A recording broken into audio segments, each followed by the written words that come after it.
L'Ukraine a de nouveau tenté de prendre la centrale nucléaire. Selon Moscou, des journalistes occidentaux se préparaient à couvrir l'assaut ukrainien sur Zaporojia. D'après la défense russe, Kiev aurait tenté d'ajouter au cortège de la IEA le 1er septembre des journalistes ukrainiens et occidentaux, spécialement sélectionnés pour couvrir l'assaut ukrainien,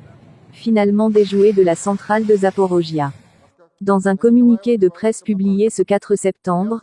le ministère russe de la Défense affirme que le gouvernement ukrainien a tenté de glisser le 1er septembre des journalistes ukrainiens et occidentaux non prévus au cortège de la IEA, afin qu'ils informent la communauté internationale de la prise de la centrale par un commando ukrainien. Lors de la préparation par le régime de Kiev et ses sponsors occidentaux de l'opération de reprise du contrôle sur la centrale nucléaire de Zaporojie du 1er septembre dernier, des représentants des médias ukrainiens,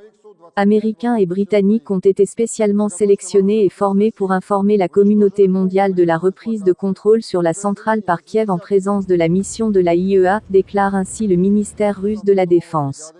À cette fin, le gouvernement ukrainien a ajouté des voitures avec des journalistes ukrainiens et occidentaux au cortège de voitures de la IEA qui ne figuraient pas sur les listes convenues de la mission, est-il indiqué dans le communiqué.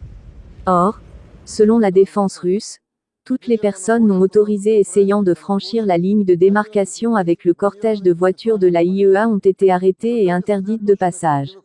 Le 1er septembre, le ministère russe de la Défense avait fait état d'une tentative de prise par les troupes ukrainiennes de la centrale nucléaire de Zaporojie contrôlée par l'armée russe, dans le cadre de l'opération militaire spéciale en Ukraine,